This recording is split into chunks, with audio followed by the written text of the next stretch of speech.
The first Noel, the angels did say, was the certain poor serpent in fields delay, in fields where delay. Oh, give me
penebus dosa.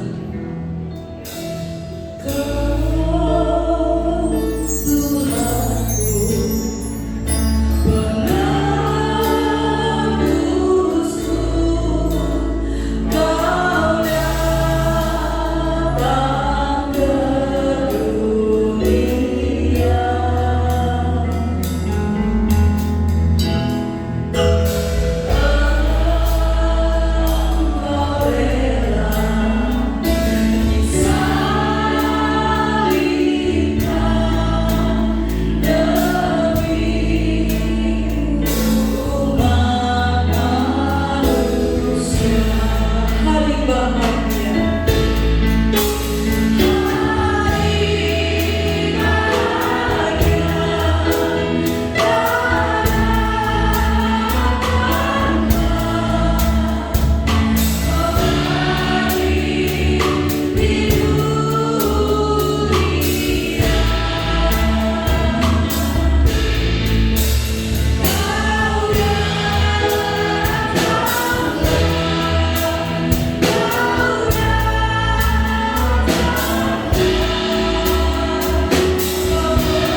Haleluya, Bapak Ibu Saudara sekalian.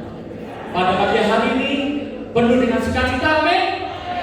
Haleluya, kita mau sore-sore bagi nama Tuhan.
kita lalui.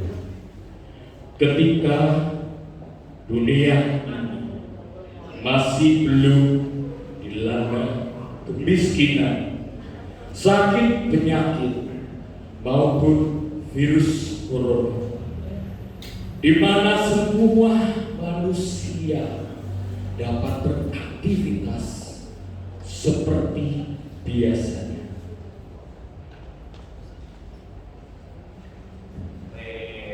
Muka gini enaknya makan di mana ini ya? Makan steak itu enak aja ya. Makan apa lagi ya? Ada saran Bapak Ibu? Natal-natal gini kalau nggak daging itu nggak mantap. Yang haram-haram itu luar biasa. Makan apa ya? Kalau yang diausi itu apa namanya? Yang diausi itu loh, nggak pernah makan kan ya? Aduh, kasihan lidahnya, nggak pernah goyang-goyang itu ya. Padahal itu murah itu diausi itu. Daging itu paling cuma, aduh berapa juta sih? Isi. Nanti kapan-kapan coba ya dimakan, biar perutnya itu bisa goyang-goyang dikit gitu loh. Ya. Oke. Nah, makan dulu ya ibu, bapak-bapak.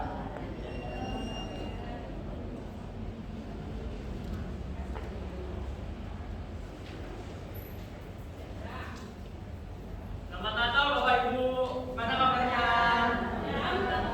Iya sayang. Iya.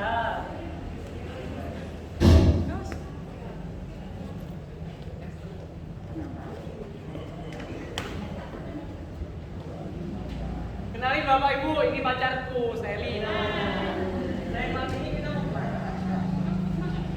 Boleh nanti ya? Iya nanti ya. Iya, bener kan? Nanti kita jemput ya.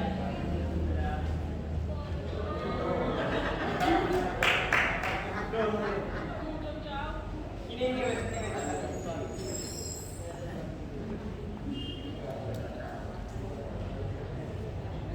Kurang.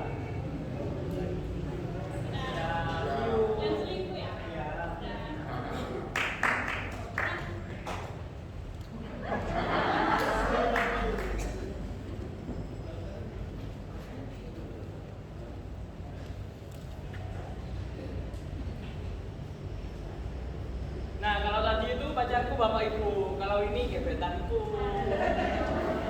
Oh, jadi tadi itu pacarmu. Enggak, salah dengar, salah dengar. Tapi gak apa-apa sih. Yang penting kan mau bapaknya orang kaya. Jadi sote lah. Ayo kita ke mall yuk. Ayo, jalan. Cici, mana Ci?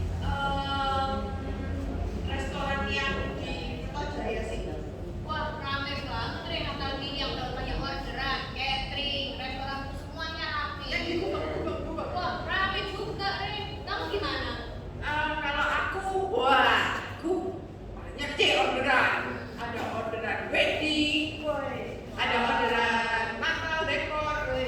Wah, Jadi rapi juga ya. iya, karyawanku 150 orang kali 10 divisi. Banyak banget. Iya, semuanya lembur sih. Wah, kayaknya kamu ikut iklan yang di TV itu ya? Iya, aku sudah ada taktik. Wah, jadi nanti aku mau iklan, mau apa? Wah, itu sudah dulu, Cek. Iya, aku juga pengen tuh kayak kamu pasang iklan di TV biar usahaku makin rame. Aku udah lapar nih. Iya. Ayo aku traktir di restoku. Mau. Ayo. Begitulah cerita mereka yang sukses semuanya, sejahtera semuanya, tanpa masalah.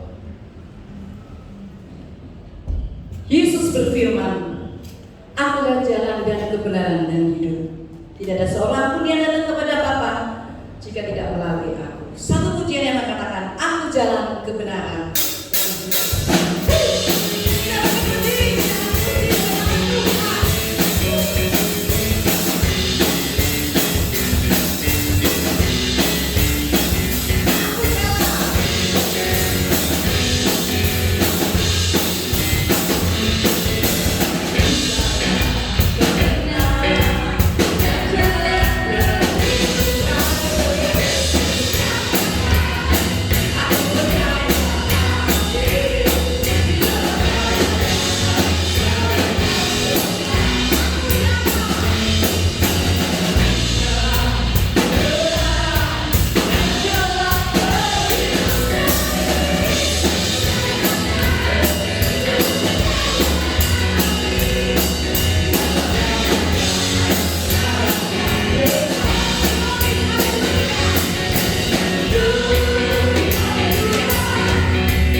2020 dimulai.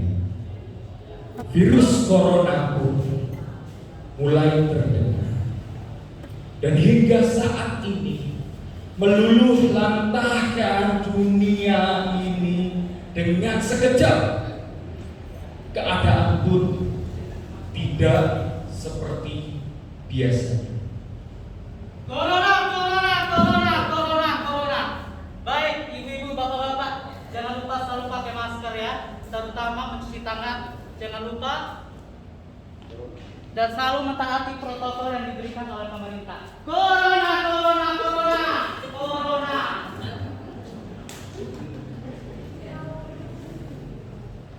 Ya ampun Tuhan. Waktu habis. Apa sih Tuhan? Kok ada corona gini Tuhan?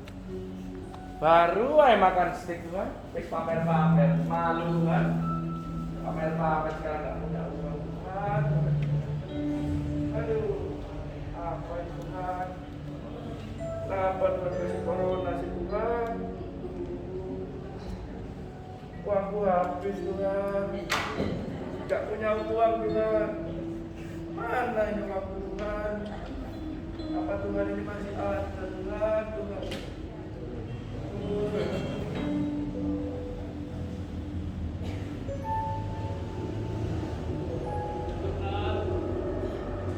Kenapa corona ini ada ya Tuhan? Ya ampun.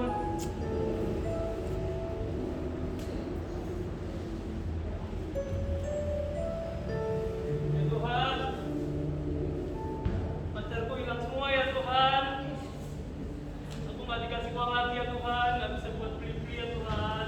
Kenapa corona ini ada ya Tuhan? Terima kasih.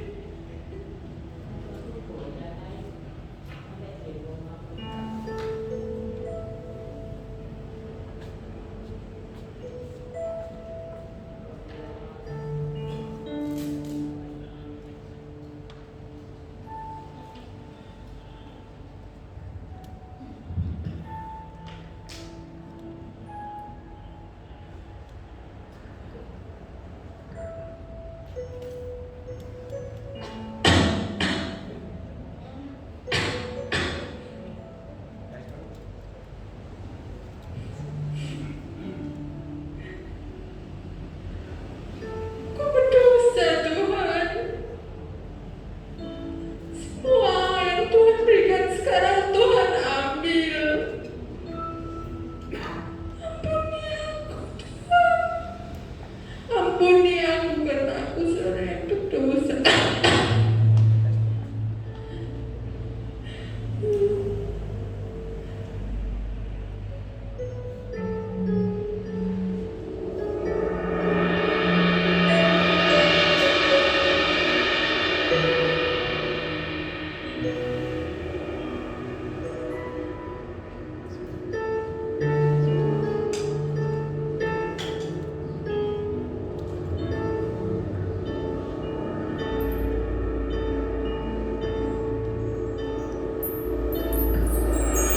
Sedang jatuh dan terluka,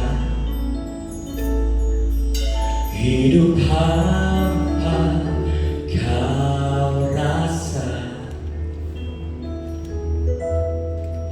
Jangan pernah takut dan menyerah, karena aku pernah merasakannya. Saat kau sedih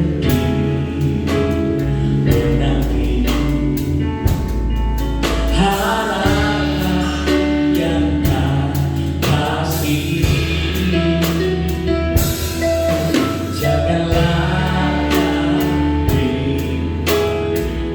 menjalani, karena semua pernah aku lalui. Yang patah terkulai takkan pernah dipatahkan, sumber yang pudar yang layak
7 lilin di depan akan dinyalakan oleh Bapak dan Ibu Mayor Tampunggolong, kemudian Bapak Sirsamayor Korps Bapak Yupito, perwakilan dari PKW Ibu Sekretaris Ibu Liliana, Ketua PKP Bapak Bintoro, kemudian Ketua Persekutuan Doa Ibu Licu, dan satu lagi dari Gerakan Pembawasulu Sekretaris Gerakan Pembawasulu Sudami Devi.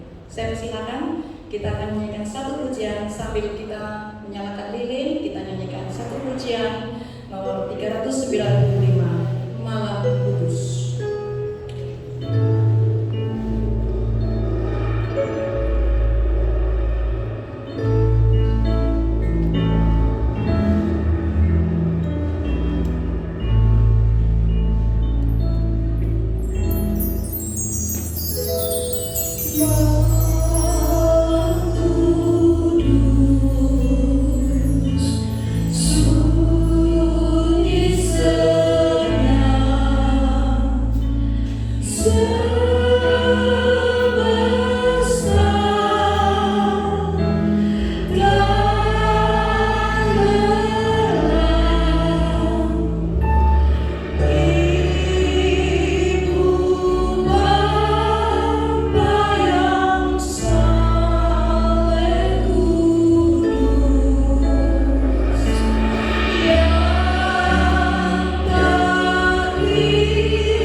Baik, kita berdoa. Bapa di surga, kami datang kepadamu.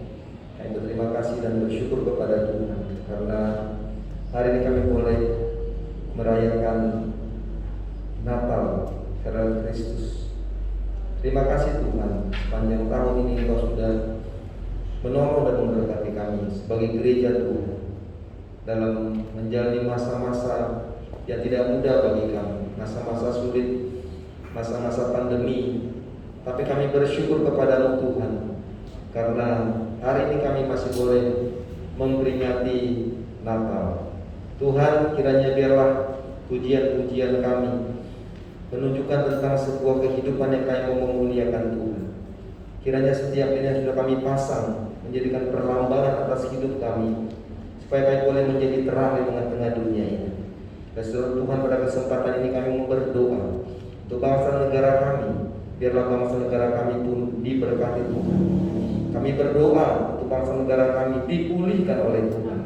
Kondisi-kondisi corona yang masih terus ada Tuhan, kami berdoa Tuhan lawatan untuk bangsa ini. Mereka yang sakit disembuhkan oleh Tuhan, sehingga ya Tuhan semakin hari mereka-mereka yang sembuh semakin meningkat, sehingga Tuhan kembali kami boleh kepada normal kami boleh kembali bekerja seperti biasa, ibadah, sekolah seperti biasa.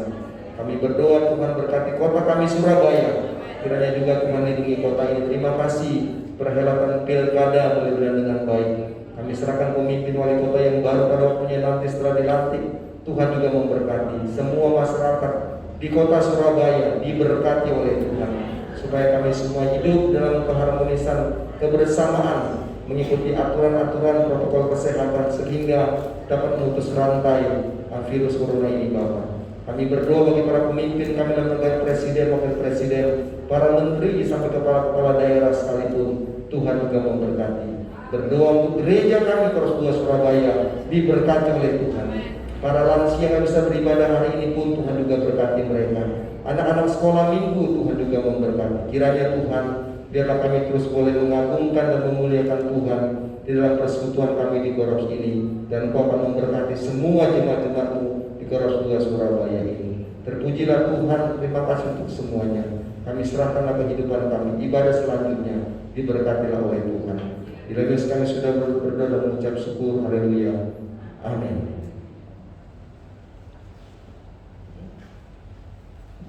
Dipersilakan duduk, Bapak Ibu Saudara sekalian, dan lilin bisa dimatikan.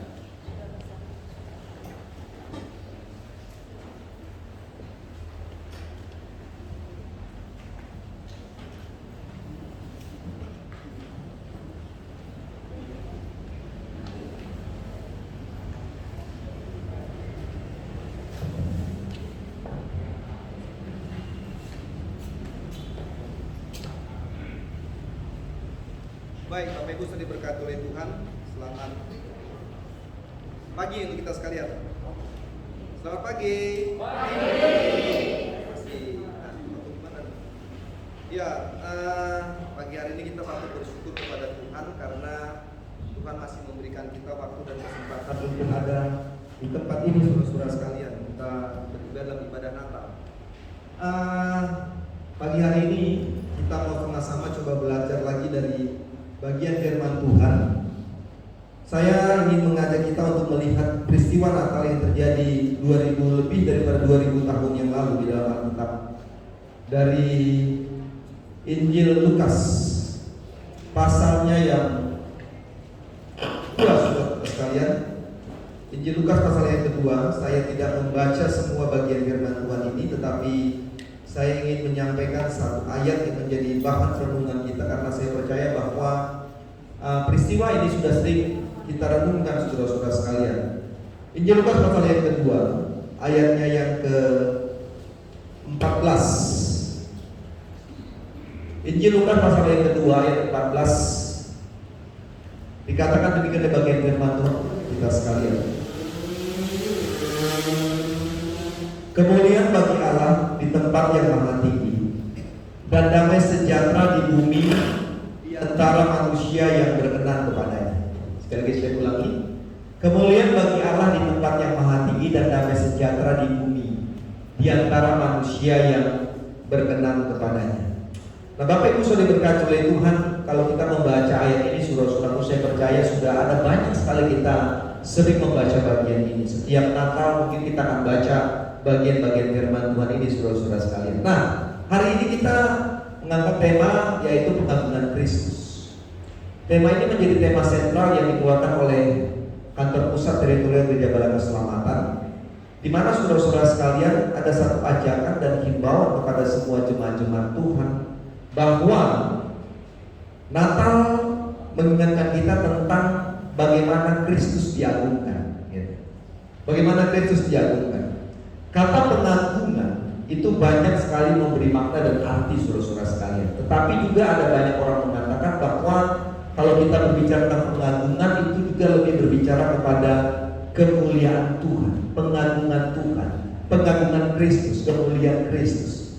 Nah, Bapak Ibu sudah diberkati oleh Tuhan. Sebenarnya ketika kita mendengar atau mengucapkan kata kemuliaan seperti dalam ayat 14 tersebut, saudara-saudara sekalian, apa yang terlintas dalam benak kita? Waktu kita berbicara tentang kata kemuliaan atau mendengar perkataan atau mengucapkan kata kemuliaan, apa yang terlintas dalam pikiran kita, saudara-saudara sekalian? Apakah waktu kita mendengar dan mengucapkan kata kemuliaan, kita membayangkan tentang sebuah kilauan singgasana emas yang sangat luar biasa dengan permata yang indah, dengan berlian yang indah atau semacamnya. Waktu kita berbicara tentang sebuah kata kemuliaan, atau mungkin kita mengingatkan kita tentang sebuah jabatan yang tinggi, atau kita mengingatkan tentang sebuah gelar-gelar sarjana yang indah dan sebagainya. Nah, saudara-saudara diberkati oleh Tuhan, saya mengatakan bahwa itu hal-hal yang sah-sah saja. Waktu kita membayangkan tentang pemahaman kata kemuliaan. Mengapa saudara-saudara sekalian? Karena waktu kita mengambil kata dasar mulia, maka KBBI, Kamus Besar Indonesia, itu mencatat kepada kita tentang bahwa kata mulia itu artinya adalah tinggi. Tinggi yang dikaitkan dengan kedudukan, dengan pangkat atau martabat. Lalu juga kata mulia itu juga bisa dikatakan dengan kata luhur, atau yang dikaitkan dengan budi pekerti kita. Dan pemahaman yang ketiga juga, Kamus Indonesia mengatakan bahwa kata mulia itu juga menggambarkan tentang bermutu tinggi atau berharga yang selalu dihubungkan dengan logam mulia. Nah, semua diberkati oleh Tuhan, tetapi kita jangan lupa bahwa waktu kita bicara tentang kata kemuliaan, maka saudara-saudara sekalian, kata kemuliaan juga mengandung arti keadaan mulia atau keluhuran, atau juga disebut dengan keagungan, gitu ya. Kata kemuliaan juga disebut keagungan, kehormatan, atau disimpulkan dengan sebuah pemahaman tentang kehidupan yang memuji Tuhan. Nah, kalau kita kembali dalam Lukas pasal yang kedua, ayat 14, saudara-saudara sekalian, kita mau pahami ayat ini. Dikatakan kemuliaan bagi Allah di tempat yang maha tinggi, dan damai sejahtera di bumi di antara manusia yang berkenan kepadanya. Nah, waktu kita membaca bagian ini, waktu saya baca bagian ini, saudara-saudara sekalian, maka ada dua pemahaman penting yang saya sampaikan dalam ibadah Natal kita di tahun 2020 ini. Waktu kita membaca Lukas pasal yang kedua ayat 14, saudara-saudara sekalian, maka ini memberikan pengertian tentang yang pertama, bahwa kemuliaan atau pengagungan bagi Allah, kemuliaan bagi Allah itu mengajarkan kepada saudara dan saya, mengajarkan kita bahwa Natal, bahwa kelahiran Kristus itu mengingatkan kita untuk, ya perhatikan ini, mengingatkan kita untuk menyatakan kehebatan ataupun keagungan Tuhan atas hidup kita. Ya. Jadi waktu kita bilang kemuliaan bagi Allah di tempat yang maha tinggi, maka saudara-saudara sekalian, saya katakan bahwa Natal itu bukan hanya bicara sebuah tempat yang indah. Karena peristiwa Natal lebih dari 2000 tahun yang lalu tidak bicara sebuah tempat yang indah. Kalau kita bicara tentang Natal, maka ayat ini mengingatkan kepada kita bahwa ini bukan bicara tentang sebuah hiasan, pesta, makanan, perayaan dan sebagainya, tidak. Yang untuk menyatakan kehebatan institusi, kehebatan gereja, kehebatan pribadi, kehebatan manusia yang mengatur semua dengan begitu indah, kehebatan sound system, kehebatan panitia, tidak. Tapi pada waktu kemuliaan bagi Allah di tempat yang maha tinggi, maka sekali lagi saya katakan Natal itu mengingatkan kita bahwa dari kelahiran Kristus, maka kita harus menyatakan tentang sebuah keagungan Tuhan, ya kan? Menyatakan tentang sebuah kehebatan Tuhan. Jadi pemahaman ini saudara-saudaraku mengajar kepada kita supaya pada waktu Natal itu kita tidak menjadi orang-orang yang hidup dalam sebuah kesombongan. Kita tidak hidup dalam sebuah kehidupan keangkuhan dengan kehebatan yang kita miliki. Natal itu mengingatkan kita untuk kita tidak menjadi sombong dan angkuh karena kedudukan kita mungkin, karena jabatan kita. Artinya saudara-saudara sekalian, waktu kita mulai merasa bahwa apa yang kita miliki, apa yang kita peroleh, yang kita menganggap dalam sebuah pola pikir kita, itu karena kehebatan dan kemampuan dan keagungan kita dan memuliakan diri kita, maka saya mau katakan orang-orang yang seperti ini adalah orang-orang yang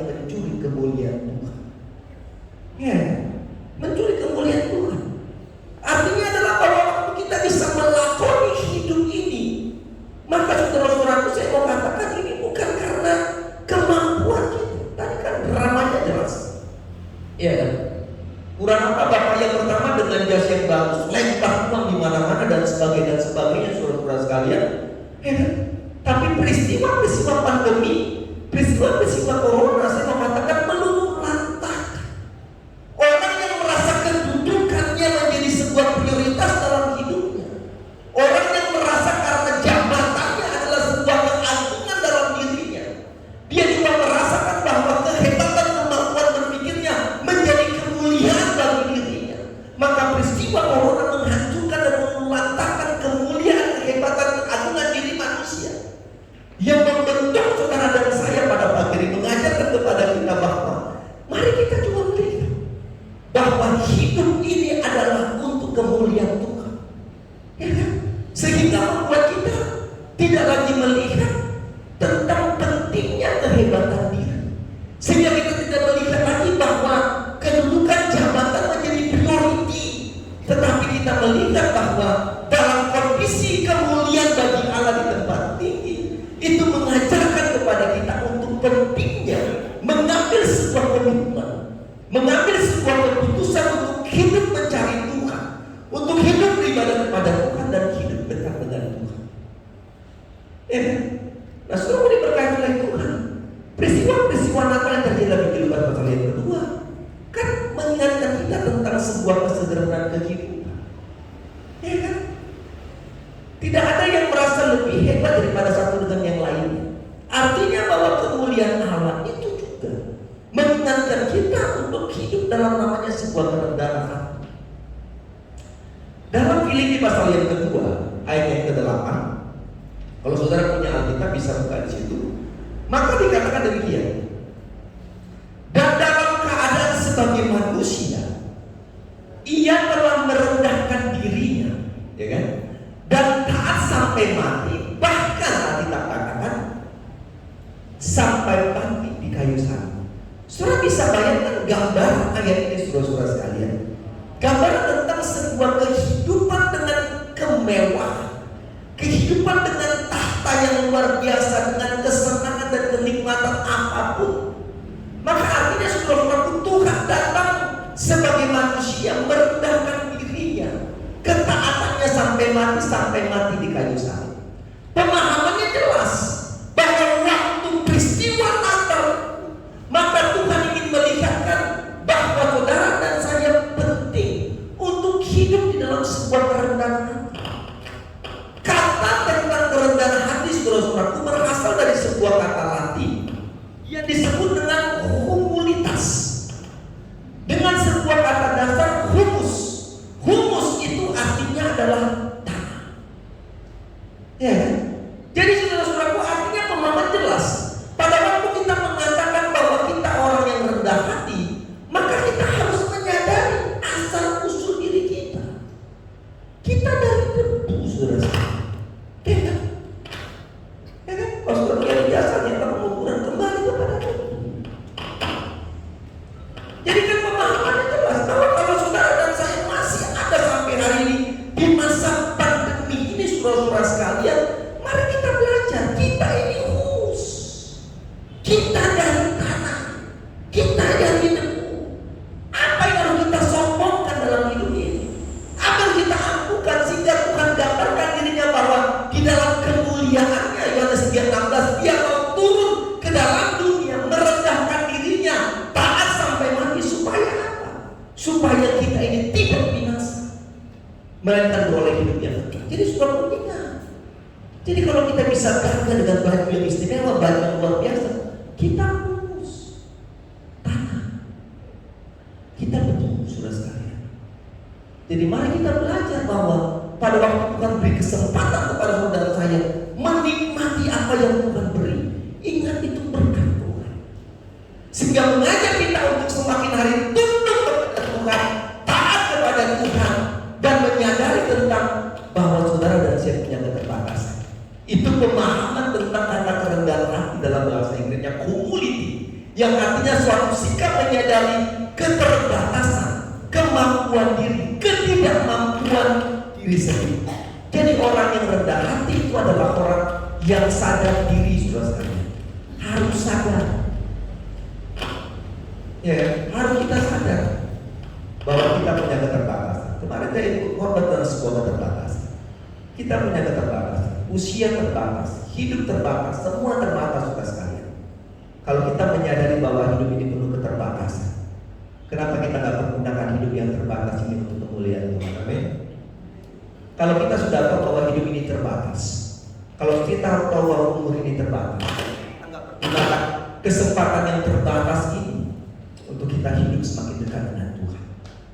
Mari saudara-saudara sekalian, tahun 2020 ini mengajar kita untuk masuk tahun 2021 dengan hidup untuk lebih dekat kepada Tuhan.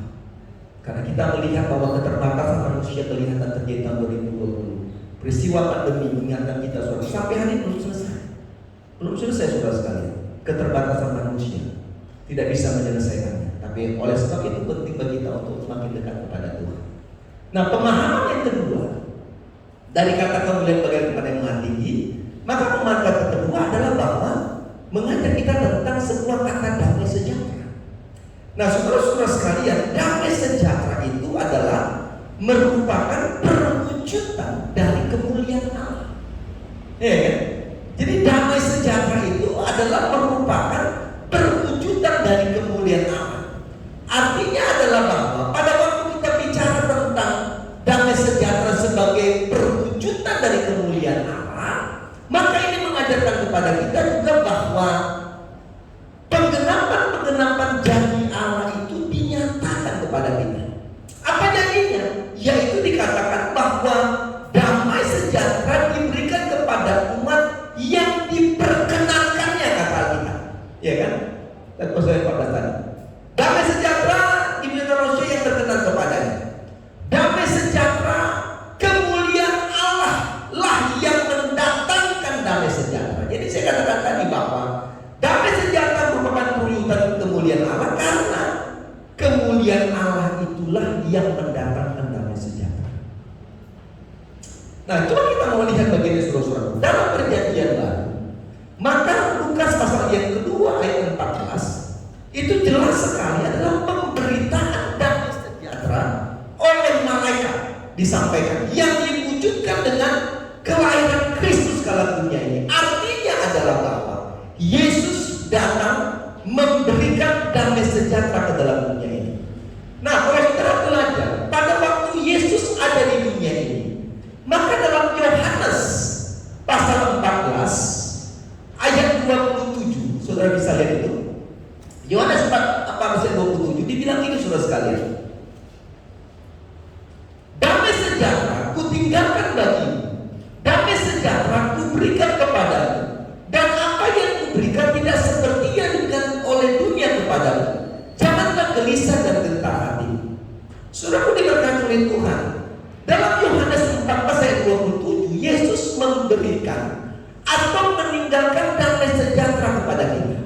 Yesus bisa bayangkan peristiwa Lukas pasal yang kedua ayat 14. Yesus datang memberikan damai sejahtera. 33 tahun, lebih kurang 33 tahun kemudian, dalam Yohanes 14:27, maka Yesus juga bicara bahwa Dia juga memberikan pernyataan damai sejahtera ini. Jadi menarik saudara-saudara sekalian. Artinya bahwa peristiwa kelahiran Tuhan membicarakan damai sejahtera, kemudian dalam hidup Yesus selama 33 tahun, maka Dia mengulang lagi tentang pemahaman damai sejahtera dengan kata-kata damai sejahtera kuberikan kepadamu. Dan saudara tahu, Yohanes 14 ayat 27, ini Tuhan Yesus sampaikan pada akhir-akhir masa hidupnya di dunia. Jadi artinya waktu Dia lahir ke dalam dunia, Dia bicara damai sejahtera. Waktu Dia harus meninggalkan dunia pun, Yohanes 14:27, Dia juga bicara tentang sebuah damai sejahtera. Jadi sudah diberkati oleh Tuhan. Waktu saya membaca ini, saya coba berpikir kenapa Yesus harus menyebutnya 2 kali. Di Lukas pasal yang kedua ayat 14, lalu Yohanes 14:27. Nah, saudara-saudara diberkati oleh Tuhan, dalam kata Ibrani, maka damai sejahtera disebut dengan kata salom, ya kan? Tetapi waktu kita baca Lukas pasal yang kedua ayat 14, maka kata damai sejahtera itu dipakai dengan kata eirene. Eirene itu artinya dalam bahasa Yunani saudara-saudaraku adalah damai sejahtera yang penuh, damai sejahtera yang utuh, damai sejahtera yang lengkap. Sehingga saudara-saudara sekalian, pada waktu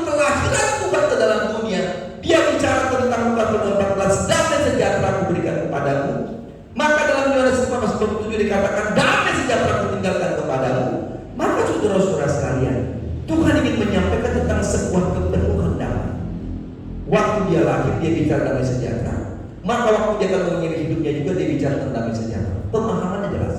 Yang pertama adalah bahwa Tuhan ingin berbicara tentang bahwa saudara dan saya, kita diperdamai kepadanya. Maka ini mengingatkan kepada kita bahwa saudara dan saya telah diperdamaikan dengan Tuhan. Yang kedua, pemahaman juga kepada kita bahwa saudara dan saya harus bisa menjaga damai sejahtera dan hidup damai sejahtera dengan sesama manusia. Jadi sudah diberkati oleh Tuhan, menarik sekali tentang ayat yang ke-14 ini. Jadi Natal itu saudara-saudaraku, mari jangan hilang sukacita Natal.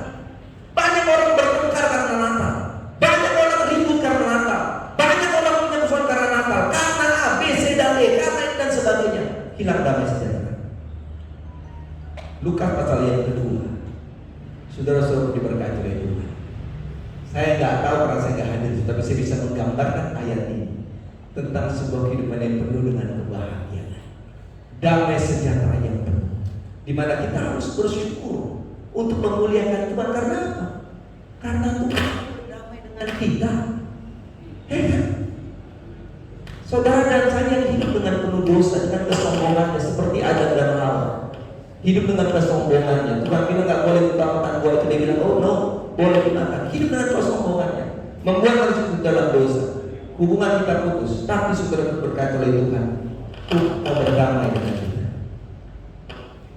Kalau hari ini saudara sedang hidup dengan tidak hidup dengan sebuah kedamaian, suami istri yang sedang hidup dengan pertengkaran dengan kedamaian, sesama jemaat yang tidak hidup dengan kedamaian, antara anak dan orang tua itu dengan kedamaian, mari saudara ingat, hidup dalam sejahtera. Tuhan gak bilang gini, kamu yang salah, saya gak mau damai dengan kamu. Enggak. Tuhan gak bilang kamu yang buat salah, bukan saya. Tapi Tuhan mau berdamai dengan kita, walaupun kita yang berbuat salah. Masalahnya kan seperti itu. Ya kan, oh susah, susah Bapak Deta, kenapa dia yang salah? Tahu, nggak mau lah, harus dia yang datang, nggak usah lah, saya nggak mau. Kan kita selalu itu, ya kan? Kita selalu seperti itu saudara sekalian. Tapi kita belajar bahwa damai sejahtera di bumi. Kalau dia sudah bicara kemuliaan kita pakai mati, dia tentang sebuah pengampunan damai yang dia berikan, berdamai antara Allah dan manusia. Maka Tuhan bilang, kalau saya aja mau berdamai dengan kamu, kamu yang salah. Kenapa kamu nggak mau berdamai dengan sesama? Damai sejahtera di bumi di antara manusia yang berkenan kepadanya. Pertanyaannya adalah, banyak orang tak bisa terima hidup damai sejahtera. Kenapa? Karena nggak berkenan kepada Tuhan. Alkitab bilang bahwa damai sejahtera di bumi di antara manusia diberikan kepada orang yang berkenan kepadanya. Siapakah orang yang berkenan kepada Tuhan? Kita kan pikir, oh saya sudah melayani kok. Oh saya sudah hidup mati di gereja, saya sudah jadi orang berkenan. No, belum. Coba lihat Ibrani 10:38. Ibrani 10:38. Dibilang ini saudara sekalian, sebelum saya akan akhiri khotbah ini. Tapi orangku yang benar akan hidup oleh iman. Dan apabila ia mengundurkan diri, maka aku tidak berkenan kepadanya. Jadi saudara-saudara, ayat ini kan jelas berdasarkan kepada kita. Siapakah orang yang benar yang Tuhan bilang bisa terima damai sejahtera dalam pasal 14 itu? Saudara-saudara sekalian, orang benar itu adalah orang yang berkenan kepada orang yang hidupnya benar. Jadi siapakah orang yang berkenan kepada saudara sekalian? Adalah orang yang benar, ya kan? Orang yang berkenan kepada Tuhan itu orang yang benar. Saudara-saudaraku, saya mau bilang ini, nggak mudah menjadi orang benar. Jauh lebih mudah menjadi orang yang membenarkan diri, ya kan? Susah jadi orang benar. Tapi lebih banyak orang lebih mudah untuk membenarkan diri. Oh saya yang benar, kamu yang salah. Saya yang benar, kamu yang salah. Saya yang benar, kamu yang salah. Gak banyak orang bisa menjadi orang benar. Tapi banyak orang yang mudah dan gampang untuk membenarkan diri. Kenapa? Sebab menjadi orang benar, saudara-saudara sekalian, artinya harus sesuai dengan kehendak Tuhan. Di mana? Di luar rumah, di gereja, dimanapun, hidup dengan kehendak Tuhan. Jadi gak hanya 2 jam engkau pelayanan di gereja, lalu di luar hidup bukan benar. Tidak.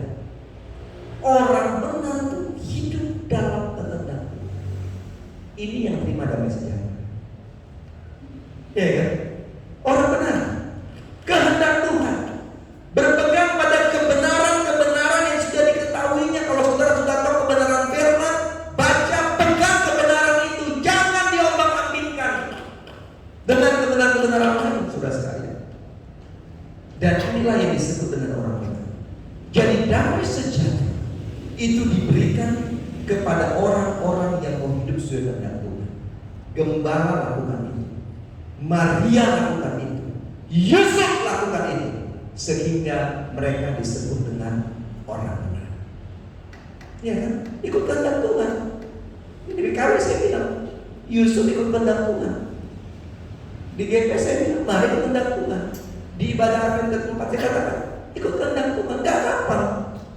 Ikut kehendak Tuhan gak gampang. Ada risikonya. Dan ikut kehendak Tuhan menjadi orang benar. Hidup dengan damai sejahtera. Sehingga Maria dan Yesus hidup dengan sejahtera. Kan? Orang benar juga dikatakan siapakah yang kepada Tuhan adalah kita bilang orang yang hidup oleh iman. Itu orang kepada Tuhan. Ya kan? Kita sekarang hidup dengan iman kita harus bagus. Tapi iman kita juga harus lebih bagus. Ya kan? Harus hidup dengan iman. Artinya adalah iman itu tidak hanya percaya, tapi juga iman itu bicara tentang hidup yang bergantung sepenuhnya kepada Tuhan.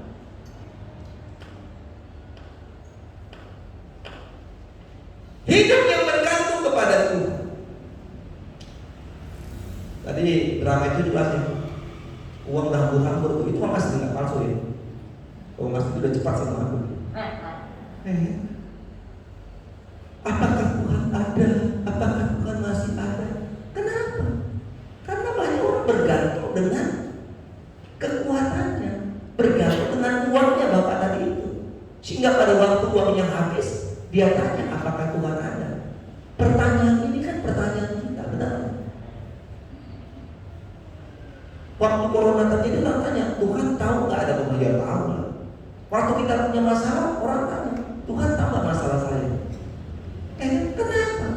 Karena kita tidak memiliki iman. Orang yang beriman bukan tentang percaya. Kalau saya bilang apakah saudara percaya kepada Tuhan, semua kata-kata ini haleluya, amin, saya percaya. Tapi apakah kita sudah hidup bergantung kepada Tuhan? Ya, bergantung kepada Tuhan seperti gambaran pokok anggur yang benar, selalu lengket. Iya kan? Orang yang bergantung artinya mengandalkan Tuhan, Alkitab katakan, maka dia akan diberkati. Iya kan? Dan ini yang mau Tuhan sampaikan dalam kata-kata ini, saudara-saudara sekalian. Saya mau tutup bagian firman Tuhan pada pagi hari ini dari Roma 11 ayat 36. Mari kita lihat bagian ini. Mari kita baca sama-sama Roma 11 ayat 36. 2, 3. Sebab segala sesuatu adalah dari Dia dan oleh Dia dan kepada Dia, bagi Dia kemuliaan sampai. Baca ayat ini saudara. Sebab apa yang aku miliki, sebab pekerjaan yang aku miliki, sebab kedudukan yang aku miliki, sebab harta yang aku miliki adalah dari Dia. Dan kiranya apa yang kita miliki itu adalah karena oleh Dia dan hanya kepada Dia, dan biarlah bagi Dia kemuliaan sampai selamanya. Kiranya ini menjadi ayat yang menguatkan kita hari ini untuk kita belajar dan melihat bahwa kemuliaan Allah harus kita tinggikan, pengagungan Kristus harus kita lakukan, karena sampai hari ini di tanggal 25 Desember kita ada karena kemuliaan Tuhan. Mari kita berdoa saudara-saudara sekalian, sebuah pujian mengatakan ku beri kemuliaan. Dan saya ajak kita untuk berdoa masing-masing kepada kita saudara-saudara sekalian. Kalau hari ini kita sedang punya kehidupan belum dengan damai sejahtera, masih punya pergumulan-pergumulan, masih ada pertengkaran, percekcokan antara satu dengan yang lainnya. Mari saudara sekalian, kalau kita menjadi orang yang membenarkan diri, kiranya hari ini kita mau dibahagi oleh Tuhan bahwa semuanya adalah kemuliaan Tuhan. Sebab segala sesuatu dari Dia, oleh Dia, kepada Dia, bagi Dia lah kemuliaan sampai selama. Mari kita beri kemuliaan bagi Tuhan dan hormat, karena kita ada sampai tanggal 25 Desember hanya untuk Tuhan, hanya karena Tuhan. Doa kepada Tuhan hari ini sesuai singkat. Katakan terima kasih, doa sederhana saja. Terima kasih Tuhan, kalau sampai hari ini di tengah pandemi saya masih bisa mengalami berkat Tuhan, menikmati apa yang Tuhan beri karena kemuliaan Tuhan atas hidup saya. Katakan sama-sama, ku beri kemuliaan bagi Tuhan, ku beri kemuliaan dan hormat, ku angkat suara pujian, ku agungkan namamu, ku beri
Tiada seperti Engkau, saudara.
Biarlah berita Natal yang telah disampaikan dapat berguna buat kita semua. Saatnya kita akan memberikan persembahan kita untuk Tuhan.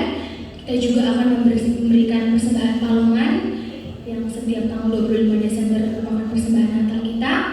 Namun persembahan hari ini akan tetap mengikuti protokol, sehingga saya minta kesediaan untuk Bu Sri dan juga Bu Erda yang akan membawakan persembahan ke tempat jemaat masing-masing.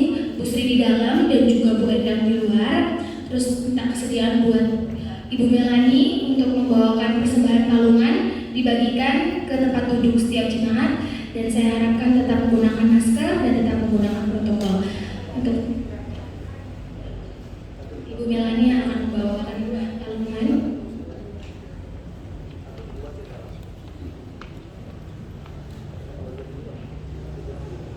Sambil persembahan yang akan dijalankan, kita bersama-sama akan menyanyikan nyanyian nomor 399, Para Gembala di Padang.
Bapa di surga, kami datang kepadamu, kami berterima kasih dan bersyukur kepada Tuhan karena kami sudah berikan persembahan-persembahan kami hari ini, baik persembahan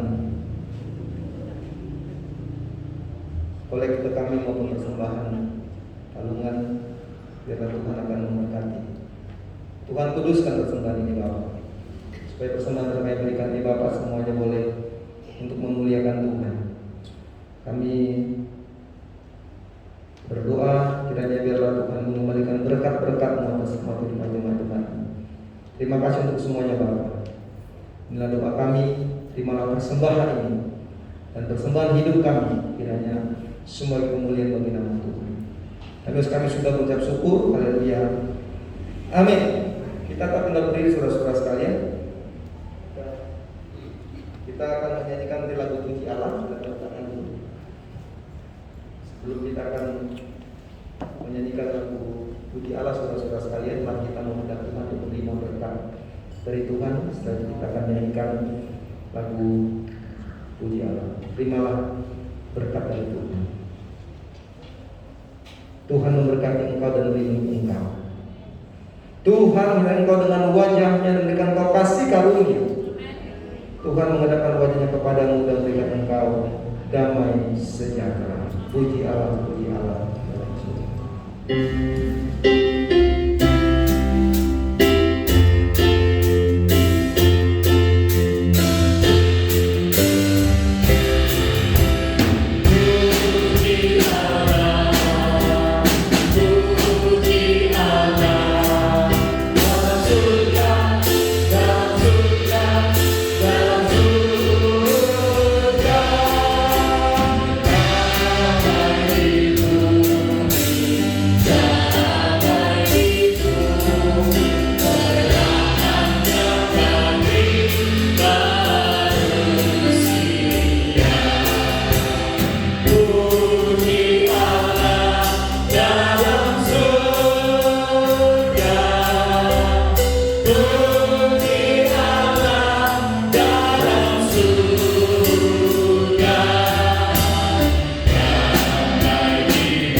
Saya undang istri saya ke depan untuk menyampaikan ucapan terima kasih sebelum kita nantikan pengajian. Iya, terima kasih untuk semua panitia, semua jemaat-jemaat Tuhan Osir setempat. Kami bersyukur untuk kerjasama yang baik. Kami tahu ada kekurangan, tapi biarlah semuanya kita melakukan dengan penuh sukacita hanya untuk kemuliaan Tuhan. Dan akhirnya kami akan mengucapkan selamat hari Natal dan selamat menyongsong tahun baru 2021. Tuhan Memberkati. Amin. Terima